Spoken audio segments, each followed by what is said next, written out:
The Book of Job. There was a man in the land of Uz, whose name was Job, and that man was perfect and upright, and one that feared God, and eschewed evil. And there were born unto him 7 sons and 3 daughters. His substance also was 7,000 sheep, and 3,000 camels, and 500 yoke of oxen, and 500 she-asses, and a very great household, so that this man was the greatest of all the men of the east. And his sons went and feasted in their houses, every one his day, and sent and called for their 3 sisters to eat and to drink with them. And it was so, when the days of their feasting were gone about, that Job sent and sanctified them, and rose up early in the morning, and offered burnt offerings according to the number of them all. For Job said, It may be that my sons have sinned, and cursed God in their hearts. Thus did Job continually. Now there was a day when the sons of God came to present themselves before the Lord, and Satan came also among them. And the Lord said unto Satan, Whence comest thou? Then Satan answered the Lord, and said, From going to and fro in the earth, and from walking up and down in it. And the Lord said unto Satan, Hast thou considered my servant Job, that there is none like him in the earth, a perfect and an upright man, one that feareth God and escheweth evil?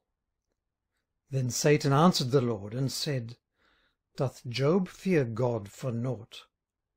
Hast thou not made an hedge about him, and about his house, and about all that he hath on every side? Thou hast blessed the work of his hands, and his substance is increased in the land. But put forth thine hand now, and touch all that he hath, and he will curse thee to thy face.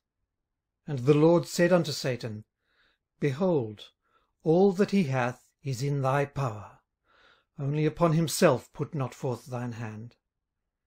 So Satan went forth from the presence of the Lord. And there was a day when his sons and his daughters were eating and drinking wine in their eldest brother's house.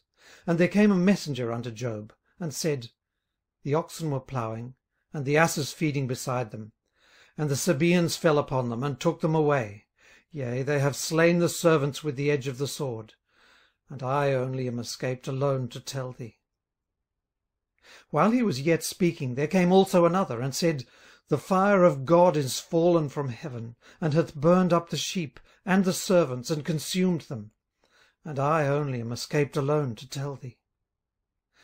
While he was yet speaking, there came also another, and said, The Chaldeans made out 3 bands, and fell upon the camels, and have carried them away, yea, and slain the servants with the edge of the sword, and I only am escaped to tell thee.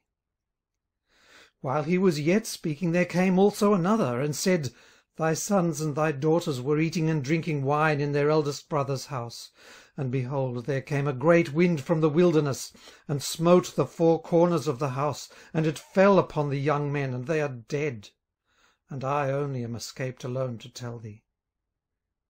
Then Job arose, and rent his mantle, and shaved his head, and fell down upon the ground, and worshipped, and said, Naked came I out of my mother's womb, and naked shall I return thither. The Lord gave, and the Lord hath taken away.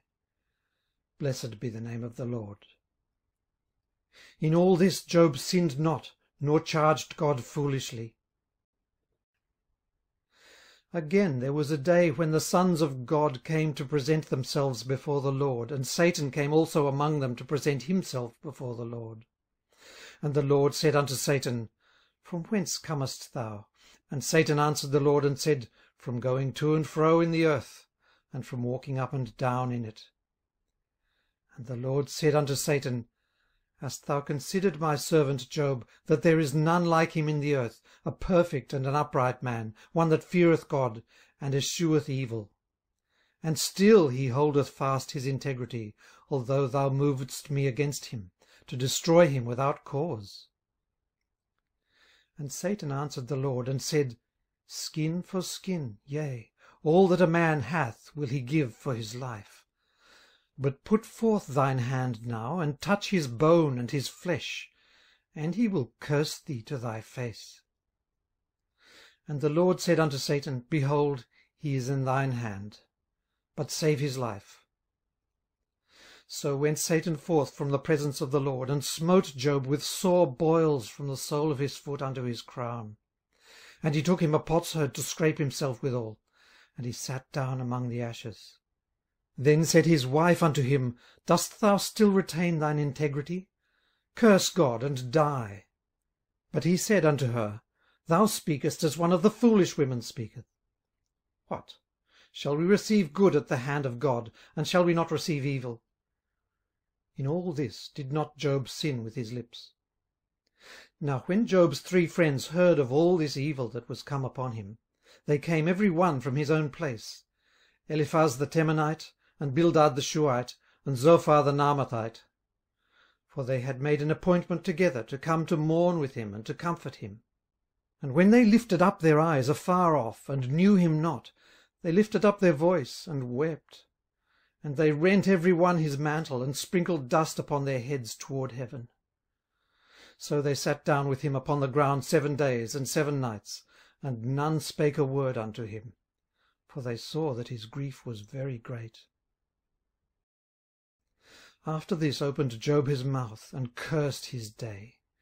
And Job spake, and said, Let the day perish wherein I was born, and the night in which it was said, There is a man-child conceived.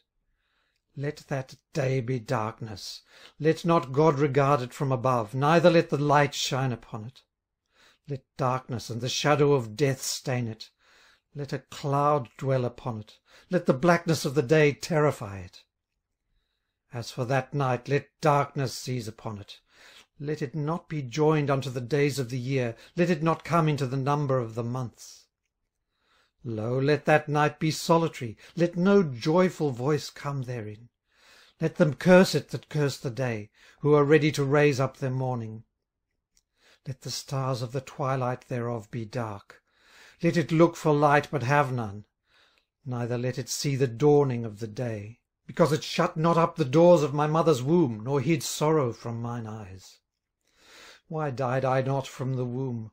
Why did I not give up the ghost when I came out of the belly? Why did the knees prevent me? Or why the breasts that I should suck? For now should I have lain still and been quiet, I should have slept. Then had I been at rest, with kings and counsellors of the earth, which build desolate places for themselves, or with princes that had gold, who filled their houses with silver. Or as an hidden, untimely birth I had not been, as infants which never saw light. There the wicked cease from troubling, and there the weary be at rest. There the prisoners rest together, they hear not the voice of the oppressor. The small and great are there, and the servant is free from his master. Wherefore is light given to him that is in misery, and life unto the bitter in soul, which long for death, but it cometh not, and dig for it more than for hid treasures, which rejoice exceedingly, and are glad when they can find the grave. Why is light given to a man whose way is hid, and whom God hath hedged in? For my sighing cometh before I eat, and my roarings are poured out like the waters. For the thing which I greatly feared is come upon me, and that which I was afraid of is come unto me. I was not in safety, neither had I rest, neither was I quiet, yet trouble came. Then Eliphaz the Temanite answered and said, If we essay to commune with thee, wilt thou be grieved? But who can withhold himself from speaking? Behold, thou hast instructed many, and thou hast strengthened the weak hands. Thy words have upholden him that was falling, and thou hast strengthened the feeble knees. But now it is come upon thee, and thou faintest. It toucheth thee, and thou art troubled. Is not this thy fear, thy confidence, thy hope, and the uprightness of thy ways? Remember, I pray thee, who ever perished, being innocent? Or where were the righteous cut off? Even as I have seen, they that plough iniquity and sow wickedness reap the same. By the blast of God they perish, and by the breath of his nostrils are they consumed. The roaring of the lion, and the voice of the fierce lion, and the teeth of the young lions are broken. The old lion perisheth for lack of prey, and the stout lion's whelps are scattered abroad. Now a thing was secretly brought to me, and mine ear received a little thereof. In thoughts from the visions of the night, when deep sleep falleth on men, fear came upon me, and trembling, which made all my bones to shake. Then a spirit passed before my face. The hair of my flesh stood up. It stood still, but I could not discern the form thereof. An image was before mine eyes, there was silence, and I heard a voice saying, Shall mortal man be more just than God?